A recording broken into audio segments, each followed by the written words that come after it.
英語聞き流しリスニング、英語テキストと MP3 音声ダウンロードは、ホームページからご利用いただけます。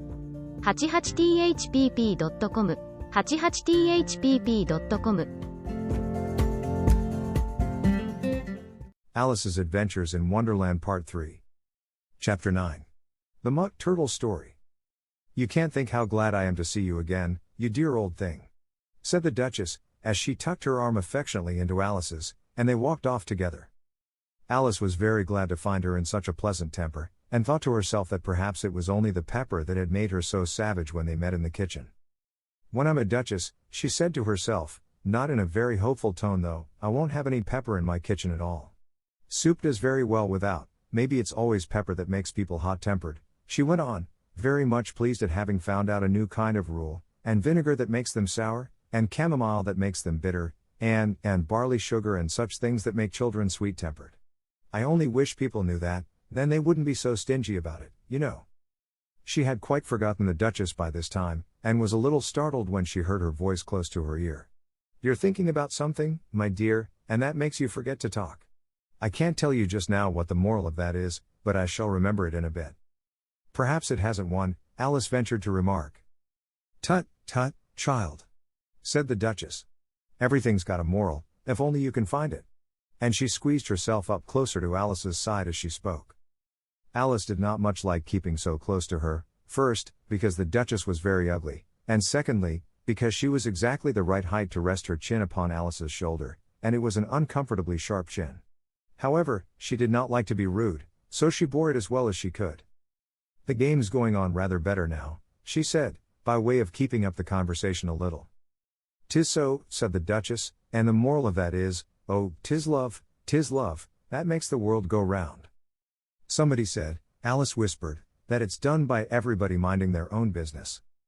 Ah, well. It means much the same thing, said the Duchess, digging her sharp little chin into Alice's shoulder as she added, and the moral of that is, take care of the sense, and the sounds will take care of themselves. How fond she is of finding morals in things. Alice thought to herself. I dare say you're wondering why I don't put my arm round your waist, the Duchess said after a pause. The reason is, that I'm doubtful about the temper of your flamingo. Shall I try the experiment? He might bite, Alice cautiously replied, not feeling at all anxious to have the experiment tried.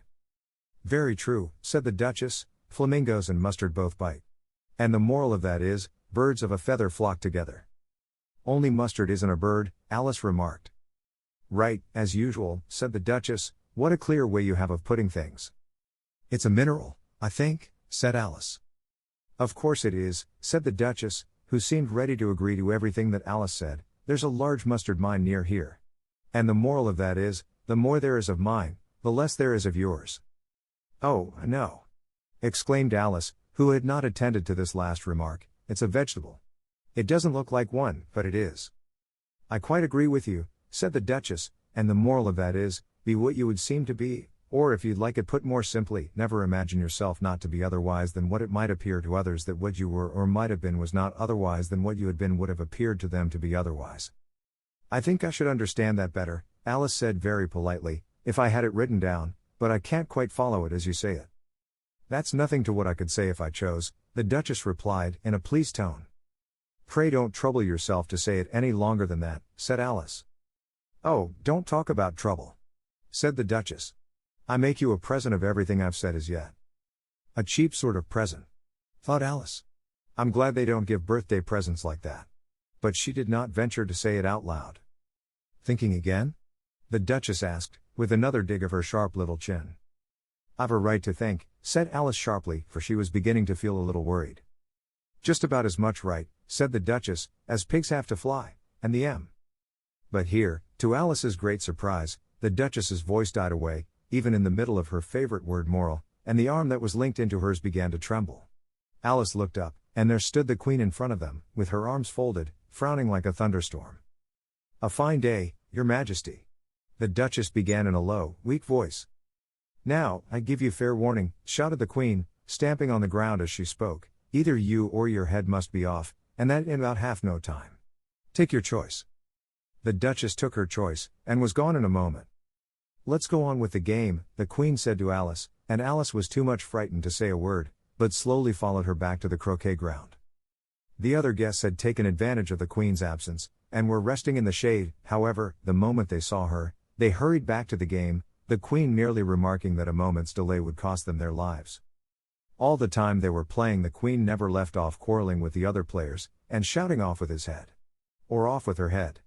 Those whom she sentenced were taken into custody by the soldiers, who of course had to leave off being archers to do this, so that by the end of half an hour or so there were no archers left, and all the players, except the king, the queen, and Alice, were in custody and under sentence of execution. Then the queen left off, quite out of breath, and said to Alice, "Have you seen the mock turtle yet?" "No," said Alice. "I don't even know what a mock turtle is." "It's the thing mock turtle soup is made from," said the queen. "I never saw one, or heard of one," said Alice. "Come on, then," said the queen, "and he shall tell you his history." As they walked off together, Alice heard the king say in a low voice, to the company generally, "You are all pardoned." "Come, that's a good thing," she said to herself, for she had felt quite unhappy at the number of executions the queen had ordered. They very soon came upon a griffin, lying fast asleep in the sun.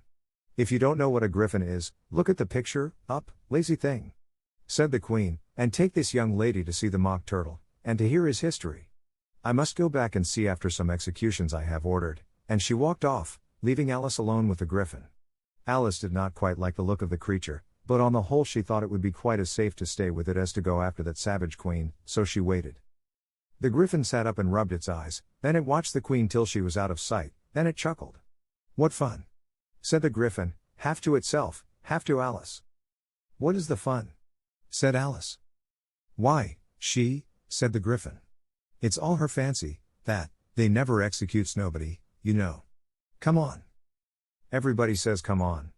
Here, thought Alice, as she went slowly after it, I never was so ordered about in all my life, never.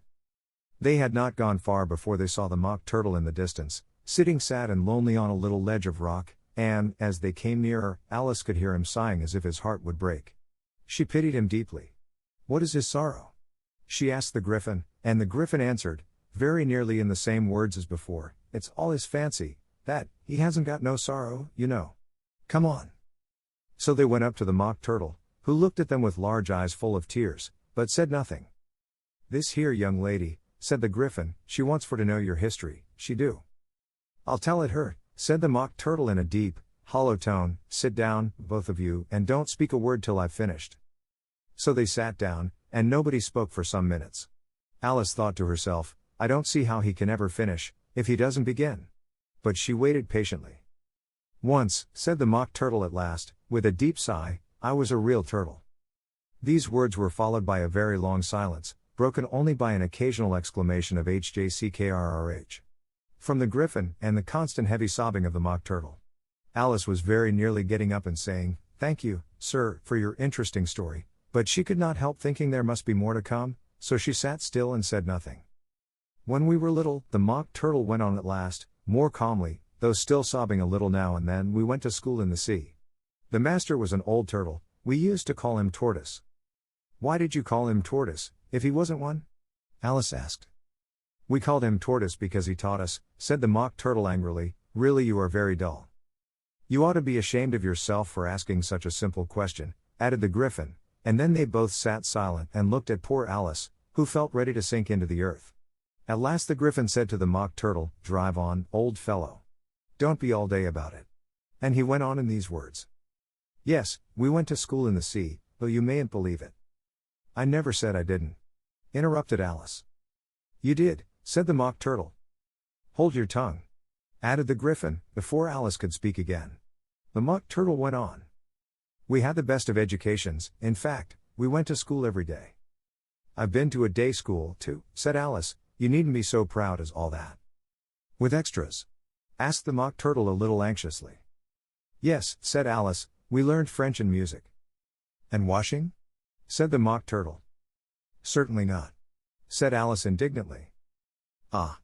Then yours wasn't a really good school," said the mock turtle in a tone of great relief. Now at ours they had at the end of the bill, French, music, and washing, extra. "You couldn't have wanted it much," said Alice, "living at the bottom of the sea." "I couldn't afford to learn it," said the mock turtle with a sigh. "I only took the regular course." What was that? Inquired Alice. Reeling and writhing, of course, to begin with, the Mock Turtle replied, and then the different branches of arithmetic: ambition, distraction, uglification, and derision. I never heard of uglification, Alice ventured to say. What is it? The Griffin lifted up both its paws in surprise. What? Never heard of uglifying? It exclaimed. You know what to beautify is, I suppose? Yes, said Alice doubtfully, it means, to make anything prettier. Well, then, the Griffin went on, if you don't know what to uglify is, you are a simpleton. Alice did not feel encouraged to ask any more questions about it, so she turned to the Mock Turtle, and said, what else had you to learn? Well, there was mystery, the Mock Turtle replied, counting off the subjects on his flappers: mystery, ancient and modern, with seaography, then drawling. The drawling master was an old conger eel, that used to come once a week. He taught us drawling, stretching, and fainting in coils. What was that like? Said Alice. Well, I can't show it you myself, the Mock Turtle said, I'm too stiff. And the Griffin never learned it.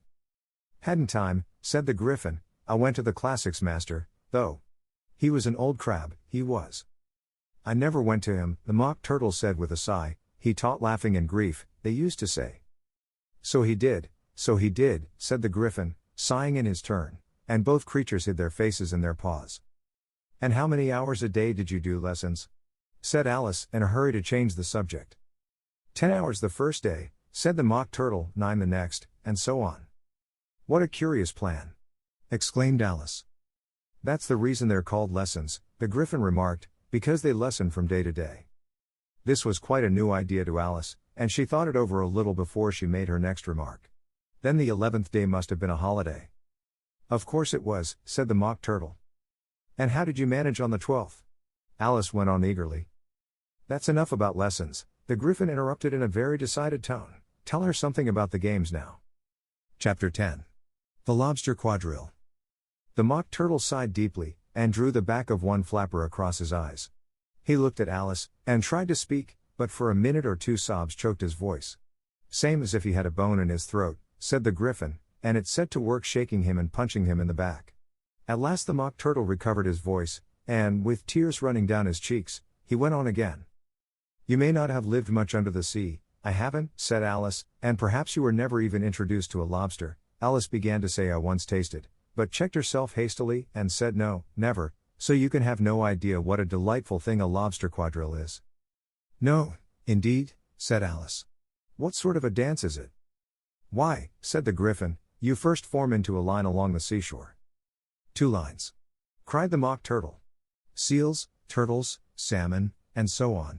Then, when you've cleared all the jellyfish out of the way. That generally takes some time, interrupted the Griffin. You advance twice. Each with a lobster as a partner. Cried the Griffin. Of course, the Mock Turtle said, advance twice, set to partners. Change lobsters, and retire in same order, continued the Griffin.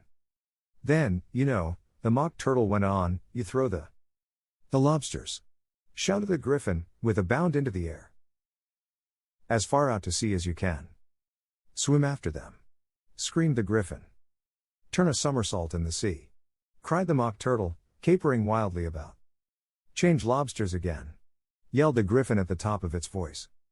Back to land again, and that's all the first figure, said the Mock Turtle, suddenly dropping his voice, and the 2 creatures, who had been jumping about like mad things all this time, sat down again very sadly and quietly, and looked at Alice.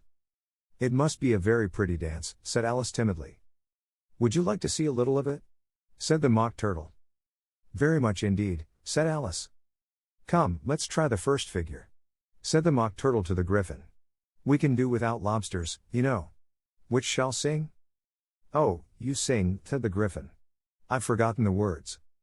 So they began solemnly dancing round and round Alice, every now and then treading on her toes when they passed too close, and waving their forepaws to mark the time, while the Mock Turtle sang this, very slowly and sadly. Will you walk a little faster? Said a whiting to a snail. There's a porpoise close behind us, and he's treading on my tail. See how eagerly the lobsters and the turtles all advance. They are waiting on the shingle, will you come and join the dance? Will you, won't you, will you join the dance? Will you, won't you, won't you join the dance? You can really have no notion how delightful it will be when they take us up and throw us, with the lobsters, out to sea. But the snail replied, too far, and gave a look askance. Said he thanked the whiting kindly, but he would not join the dance. Would not, could not, would not, could not join the dance. Would not, could not, would not, could not join the dance. What matters it how far we go? His scaly friend replied. There is another shore, you know, upon the other side. The further off from England the nearer is to France. Then turn not pale, beloved snail, but come and join the dance. Will you, won't you, will you join the dance? Will you, won't you join the dance? Thank you, it's a very interesting dance to watch, said Alice, feeling very glad that it was over at last, and I do so like that curious song about the whiting. Oh, as to the whiting, said the Mock Turtle, you've seen them, of course? Yes, said Alice, I've often seen them at Din. She checked herself hastily. I don't know where Din may be, said the Mock Turtle, but if you've seen them so often, of course you know what they're like.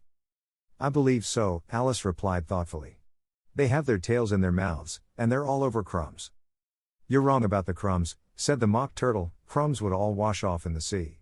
But they have their tails in their mouths, and the reason is, here the Mock Turtle yawned and shut his eyes. Tell her about the reason and all that, he said to the Griffin. The reason is, said the Griffin, that they would go with the lobsters to the dance. So they got thrown out to sea. So they had to fall a long way. So they got their tails fast in their mouths. So they couldn't get them out again. That's all. Thank you, said Alice, it's very interesting. I never knew so much about a whiting before. I can tell you more than that, if you like, said the Griffin. Do you know why it's called a whiting? I never thought about it, said Alice. Why? It does the boots and shoes, the Griffin replied very solemnly. Alice was thoroughly puzzled. Does the boots and shoes? She repeated in a wondering tone. Why, what are your shoes done with? Said the Griffin. I mean, what makes them so shiny? Alice looked down at them and considered a little before she gave her answer. They're done with blacking, I believe. Boots and shoes under the sea, the Griffin went on in a deep voice, are done with a whiting. Now you know. And what are they made of? Alice asked in a tone of great curiosity. Soles and eels, of course, the Griffin replied rather impatiently, any shrimp could have told you that. If I'd been the whiting, said Alice, whose thoughts were still running on the song, I'd have said to the porpoise, keep back, please, we don't want you with us. They were obliged to have him with them, the Mock Turtle said, no wise fish would go anywhere without a porpoise. Wouldn't it really? Said Alice in a tone of great surprise. Of course not, said the Mock Turtle, why, if a fish came to me, and told me he was going a journey, I should say with what porpoise? Don't you mean purpose? Said Alice. I mean what I say, the Mock Turtle replied in an offended tone. And the Griffin added, come, let's hear some of your adventures. I could tell you my adventures, beginning from this morning, said Alice a little timidly, but it's no use going back to yesterday, because I was a different person then. Explain all that, said the Mock Turtle. No. The adventures first, said the Griffin in an impatient tone. Explanations take such a dreadful time. So Alice began telling them her adventures from the time when she first saw the White Rabbit. She was a little nervous about it just at first, the two creatures got so close to her, one on each side, and opened their eyes and mouths so very wide, but she gained courage as she went on. Her listeners were perfectly quiet till she got to the part about her repeating you are old, Father William, to the caterpillar, and the words all coming different, and then the Mock Turtle drew a long breath, and said that's very curious. It's all about as curious as it can be, said the Griffin. It all came different. The Mock Turtle repeated thoughtfully. I should like to hear her try and repeat something now. Tell her to begin. He looked at the Griffin as if he thought it had some kind of authority over Alice. Stand up and repeat, 'tis the voice of the sluggard, said the Griffin. How the creatures order one about and make one repeat lessons. Thought Alice, I might as well be at school at once.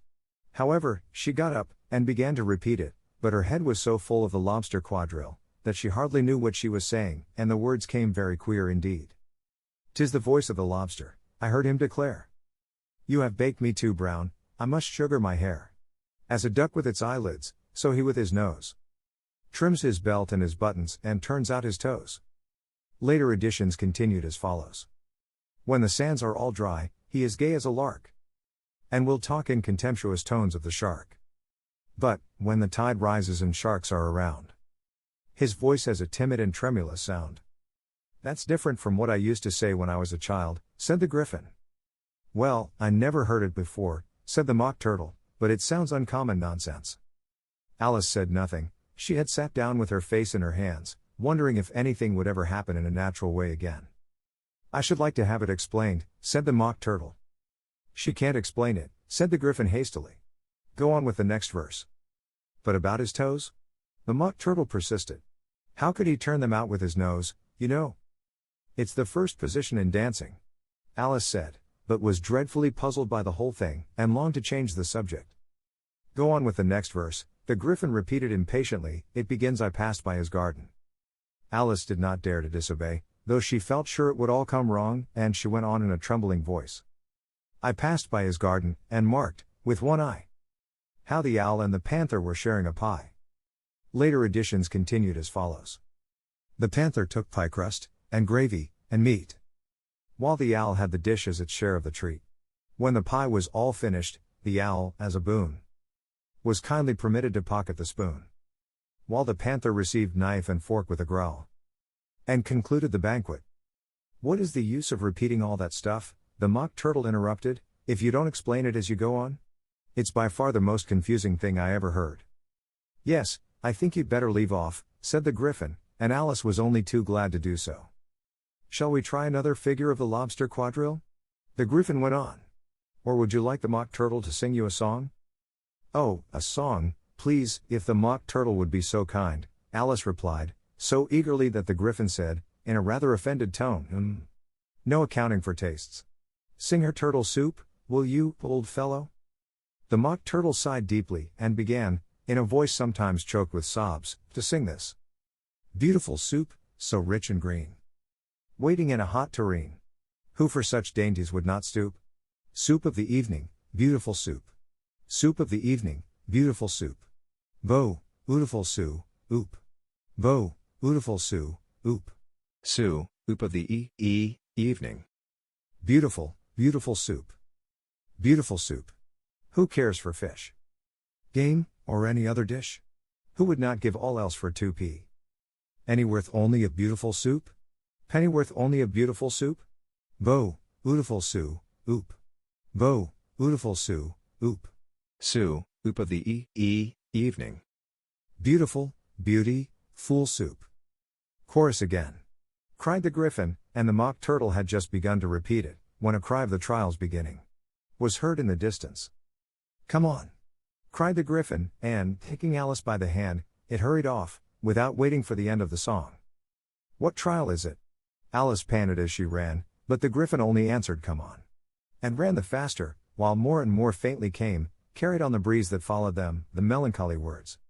Sou, oop of the evening. Beautiful, beautiful soup. Chapter 11. Who stole the tarts? The King and Queen of Hearts were seated on their throne when they arrived, with a great crowd assembled about them, all sorts of little birds and beasts, as well as the whole pack of cards. The knave was standing before them, in chains, with a soldier on each side to guard him, and near the king was the White Rabbit, with a trumpet in one hand, and a scroll of parchment in the other. In the very middle of the court was a table, with a large dish of tarts upon it. They looked so good, that it made Alice quite hungry to look at them. I wish they'd get the trial done, she thought, and hand round the refreshments. But there seemed to be no chance of this, so she began looking at everything about her, to pass away the time. Alice had never been in a court of justice before, but she had read about them in books, and she was quite pleased to find that she knew the name of nearly everything there.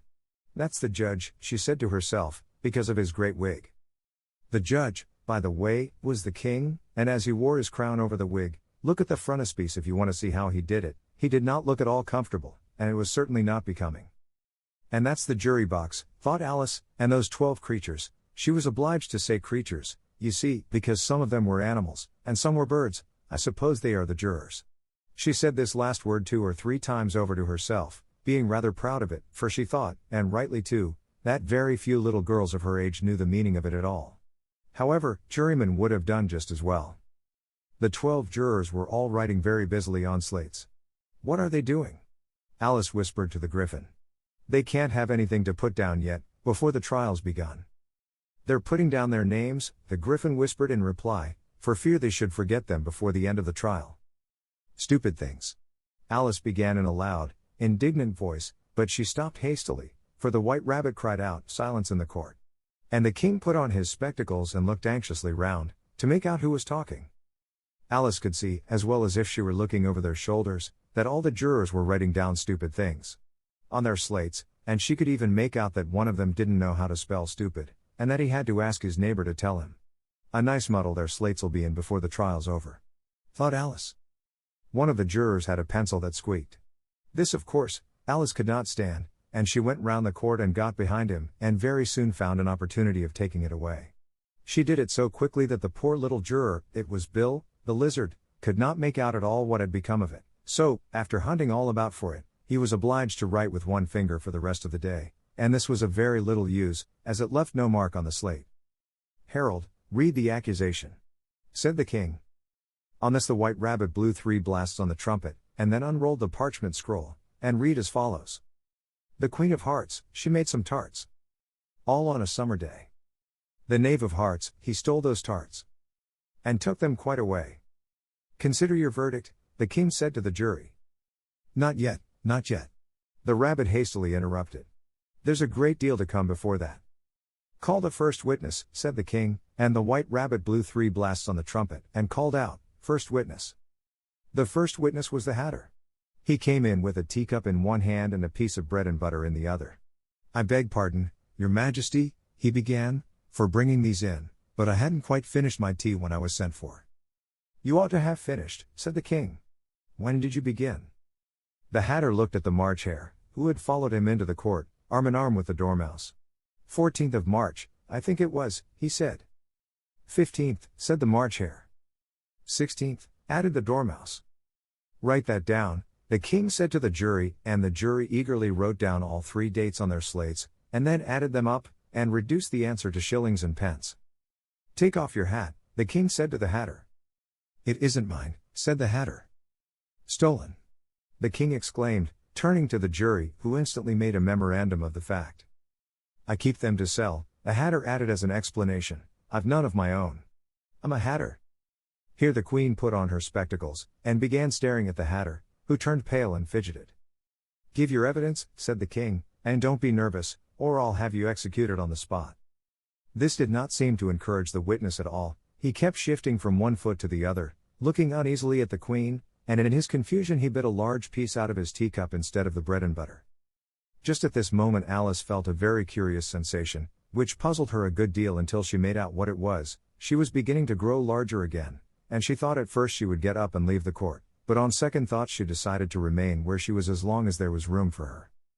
"I wish you wouldn't squeeze so," said the Dormouse, who was sitting next to her. "I can hardly breathe." "I can't help it," said Alice very meekly, "I'm growing." "You've no right to grow here," said the Dormouse. "Don't talk nonsense," said Alice more boldly, "you know you're growing too." "Yes, but I grow at a reasonable pace," said the Dormouse, not in that ridiculous fashion. And he got up very sulkily and crossed over to the other side of the court.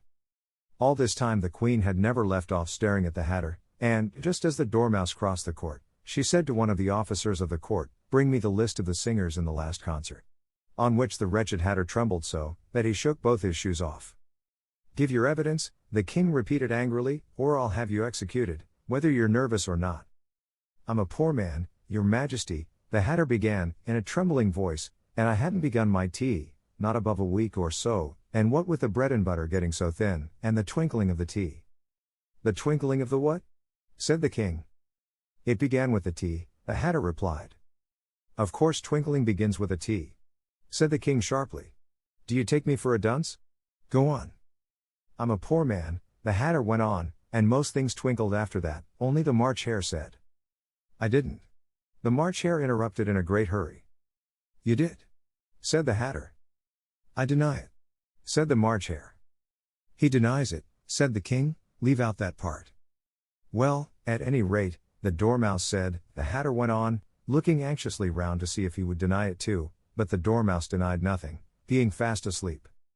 "After that," continued the Hatter, "I cut some more bread and butter." "But what did the Dormouse say?" one of the jury asked. "That I can't remember," said the Hatter. "You must remember," remarked the king, "or I'll have you executed." The miserable hatter dropped his teacup and bread and butter, and went down on one knee. "I'm a poor man, your majesty," he began. "You're a very poor speaker," said the king. Here one of the guinea pigs cheered, and was immediately suppressed by the officers of the court. As that is rather a hard word, I will just explain to you how it was done. They had a large canvas bag, which tied up at the mouth with strings. Into this they slipped the guinea pig, head first, and then sat upon it. "I'm glad I've seen that done," thought Alice. "I've so often read in the newspapers, at the end of trials, there was some attempts at applause, which was immediately suppressed by the officers of the court, and I never understood what it meant till now." "If that's all you know about it, you may stand down," continued the king. "I can't go no lower," said the hatter, "I'm on the floor, as it is." "Then you may sit down," the king replied. Here the other guinea pig cheered, and was suppressed. "Come, that finished the guinea pigs," thought Alice. "Now we shall get on better." "I'd rather finish my tea," said the hatter, with an anxious look at the queen, who was reading the list of singers. "You may go," said the king, and the hatter hurriedly left the court, without even waiting to put his shoes on. "And just take his head off outside," the queen added to one of the officers, but the hatter was out of sight before the officer could get to the door. "Call the next witness," said the king. The next witness was the Duchess's cook. She carried the pepper box in her hand, and Alice guessed who it was, even before she got into the court, by the way the people near the door began sneezing all at once. "Give your evidence," said the king. "Shan't," said the cook. The king looked anxiously at the White Rabbit, who said in a low voice, "Your Majesty must cross-examine this witness." "Well, if I must, I must," the king said, with a melancholy air, and, after folding his arms and frowning at the cook till his eyes were nearly out of sight, he said in a deep voice, "What are tarts made of?" "Pepper, mostly," said the cook. "Treacle," said a sleepy voice behind her. "Collar that dormouse," the queen shrieked out. "Behead that dormouse. Turn that dormouse out of court. Suppress him. Pinch him. Off with his whiskers." For some minutes the whole court was in confusion, getting the dormouse turned out, and, by the time they had settled down again, the cook had disappeared. "Never mind," said the king, with an air of great relief. "Call the next witness." And he added in an undertone to the queen, "Really, my dear, you must cross-examine the next witness. It quite makes my forehead ache." Alice watched the White Rabbit as he fumbled over the list, feeling very curious to see what the next witness would be like, for they haven't got much evidence yet, she said to herself. Imagine her surprise, when the White Rabbit read out, at the top of his shrill little voice, the name Alice. Chapter 12. Alice's Evidence. "Here!"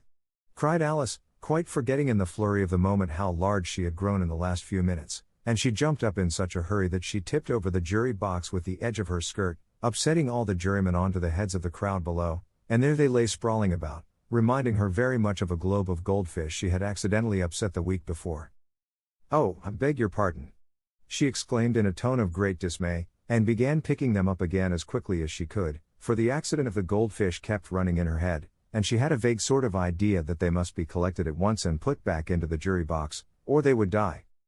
"The trial cannot proceed," said the king in a very grave voice, "until all the jurymen are back in their proper places, all," he repeated with great emphasis, looking hard at Alice as he said so.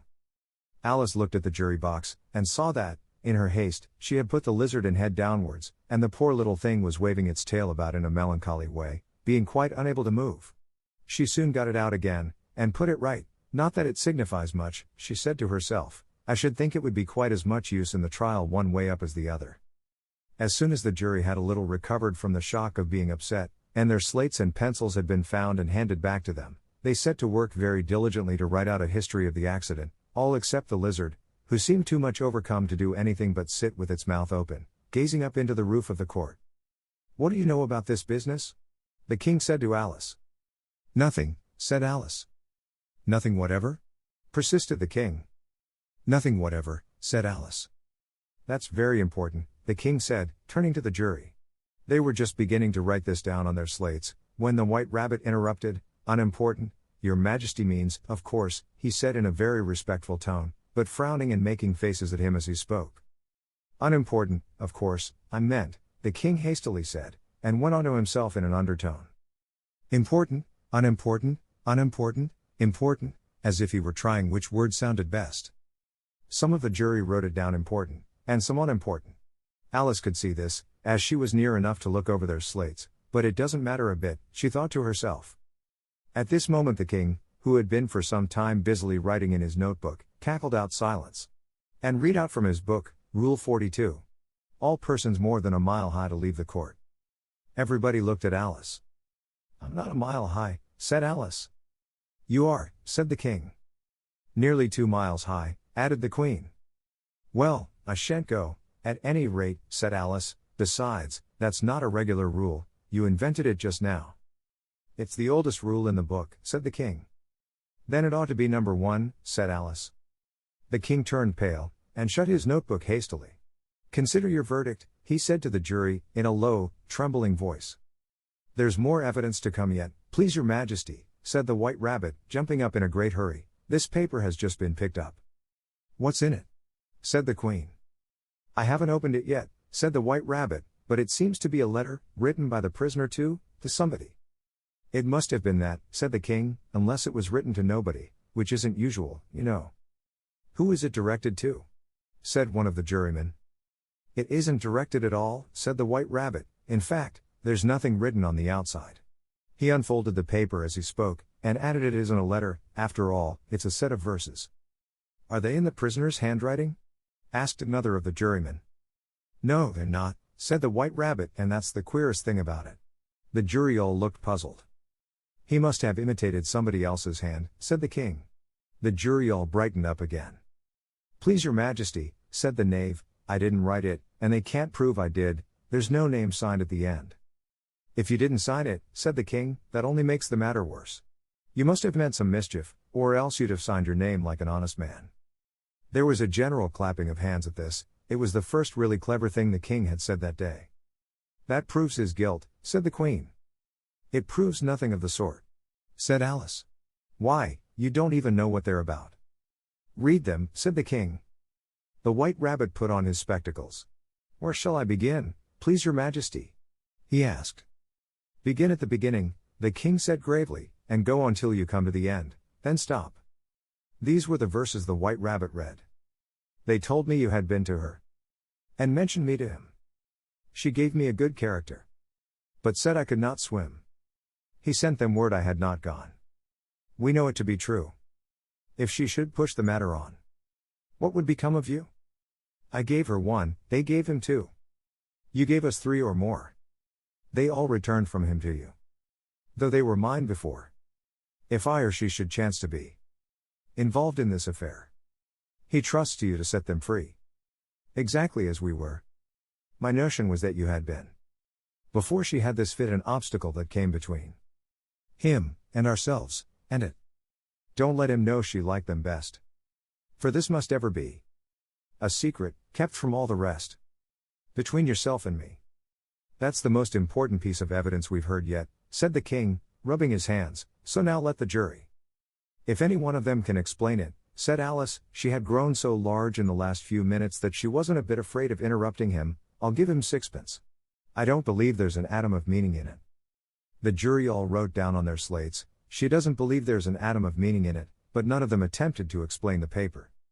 If there's no meaning in it, said the king, that saves a world of trouble, you know, as we needn't try to find any.